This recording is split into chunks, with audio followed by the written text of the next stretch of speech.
Hello friends, আসসালামু আলাইকুম। আমি মোহাম্মদ রানা হোসেন আজকে আপনাদের মাঝে এসেছি। আজকে কথা বলবো গাড়ির ইঞ্জিন নিয়ে। আসলে গাড়ির ইঞ্জিন কিভাবে কাজ করে সেটি নিয়ে আজকে কথা বলবো।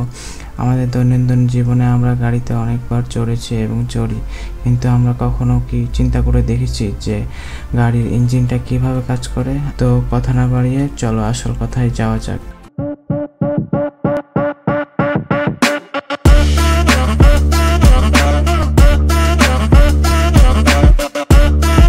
জ্বালানির উপর ভিত্তি করে ইন্টারনাল কম্বাসন ইঞ্জিন সাধারণত তিন ধরনের হয়ে থাকে: পেট্রোল বা গ্যাসোলিন ইঞ্জিন, ডিজেল ইঞ্জিন এবং গ্যাস ইঞ্জিন। ইঞ্জিনের ভিতরে নানা ধরনের যন্ত্রাংশ থাকে, তবে শক্তি উৎপাদনে সবচাইতে গুরুত্বপূর্ণ অংশ হিসেবে কাজ করে ভেতরে থাকা সিলিন্ডার এবং পিস্টন। সিলিন্ডার হচ্ছে ইঞ্জিনের ভেতরে থাকা এক ধরনের ফাঁকা জায়গা, আর সিলিন্ডারের ভেতর যেটা ওঠানামা করে সেটাকে বলা হয় পিস্টন। একটি সহজ উদাহরণ দিয়ে বলা যায়, সাইকেল আমরা দৈনন্দিন জীবনে ব্যবহার করেছি এবং সাইকেলে অনেক সময় হাওয়া দেওয়া লাগে। সাইকেলে হাওয়া দেওয়ার কাজে ব্যবহার করা পাম্পারগুলোর কথা বলি। পাম্পারগুলো লম্বা টিউবের ভিতর একটি দণ্ড ওঠানামা করানোর মাধ্যমে চাকার হাওয়া দেওয়া হয়। এই ক্ষেত্রে পাম্পারের লম্বা টিউবটি সিলিন্ডার এবং উঠানামার কাজে ব্যবহার করা দণ্ডটি পিস্টন। ইঞ্জিনের ভিতর একাধিক সিলিন্ডার থাকে। মূলত সিলিন্ডারগুলোর ভিতরে ফুয়েল এবং বাতাস ভরিয়ে শক্তি উৎপাদন করা হয়। চালু করার সাথে সাথে সিলিন্ডারের ভেতর থাকা পিস্টনটি উপর নিচ ওঠানামা করতে থাকে, যার সাথে গাড়ির চাকা ঘুরতে থাকে। পিস্টনের এরকম উপর নিচ ওঠানামাকে বলা হয় স্ট্রোক। স্ট্রোকের ভিত্তিতে ইঞ্জিন দুই ধরনের হয়ে থাকে। ইঞ্জিনের ভেতর ফুয়েল পুরানোর সময় যে ইঞ্জিনের 4টি স্ট্রোক তৈরি হয় তাকে বলা হয় 4 স্ট্রোক ইঞ্জিন। অন্যদিকে যেই ইঞ্জিনগুলোর ক্ষেত্রে 2টি স্ট্রোক তৈরি হয় তাকে বলা হয় 2 স্ট্রোক ইঞ্জিন।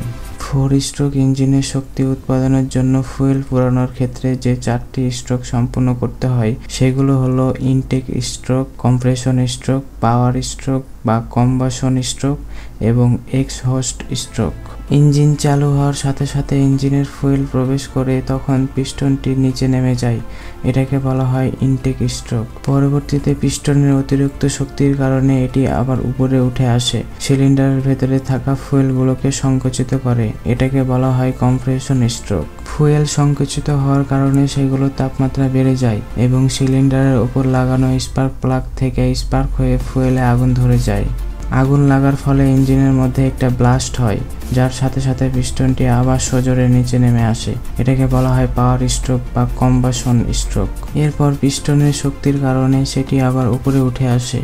এর ফলে ব্লাস্টের কারণে সৃষ্ট ধোঁয়াগুলো সিলিন্ডারের সাথে লাগানো একটি ভালভের সাহায্যে ইঞ্জিন থেকে বাইরে বেরিয়ে যায়, আর ধোঁয়া বেরিয়ে যাওয়ার প্রক্রিয়াকে বলা হয় নিঃশ্বাসন বা এক্সহস্ট স্ট্রোক। আর 2 স্ট্রোক ইঞ্জিনের ক্ষেত্রে শুধুমাত্র পাওয়ার স্ট্রোক এবং এক্সহস্ট স্ট্রোকের মাধ্যমে পুরো প্রক্রিয়াটি সম্পূর্ণ হয়। তবে দুটোর পার্থক্য হলো 4 স্ট্রোক ইঞ্জিনে একবার ফুয়েল পোড়ানোর ফলে 4বার স্ট্রোক করানো হয়, ফলে চাকা 4বার ঘোরে। অন্যদিকে 2 স্ট্রোক ইঞ্জিনে একবার ফুয়েল পুড়িয়ে 2বার স্ট্রোক করানোর ফলে চাকা 2বার ঘোরে। ফলে 2 স্ট্রোক ইঞ্জিনের চাইতে 4 স্ট্রোক ইঞ্জিনের ফুয়েল কম খরচ হয়, কিন্তু শক্তির দিক থেকে আবার 2 স্ট্রোক ইঞ্জিন এগিয়ে, কারণ 2 স্ট্রোকে 2টি স্ট্রোকের মধ্যে একবার পাওয়ার স্ট্রোক হয়, অন্যদিকে 4 স্ট্রোকে প্রতি 4টি স্ট্রোকে একটি পাওয়ার স্ট্রোক হয়। পেট্রোল ইঞ্জিনে যখন ফুয়েল প্রবেশ করে তখন ফুয়েলের সাথে কিছুটা বাতাসও প্রবেশ করে, কিন্তু ডিজেল ইঞ্জিনের প্রথম স্ট্রোকে কোনো ফুয়েল প্রবেশ করে না, শুধু বাতাস প্রবেশ করে। এই ক্ষেত্রে বাতাস পিস্টনটিকে নিচে নামায়, আবার পিস্টনটি উপরে ওঠার সময় বাতাসকে সংকুচিত করে। এরপর সেটি উৎপন্ন হলে ইঞ্জেক্টর দিয়ে ডিজেল স্প্রে করা হয়, ফলে আগুন জ্বলে ওঠে এবং পুরো প্রক্রিয়াটি চলতে থাকে। আর এভাবে গাড়ির ইঞ্জিন কাজ করে। তো ফ্রেন্ডস, আজকের মতো এই পর্যন্ত ভিডিও। আমার ভিডিওটি ভালো লেগে থাকলে অবশ্যই লাইক, কমেন্ট, সাবস্ক্রাইব করবেন। ধন্যবাদ। আসসালামু আলাইকুম।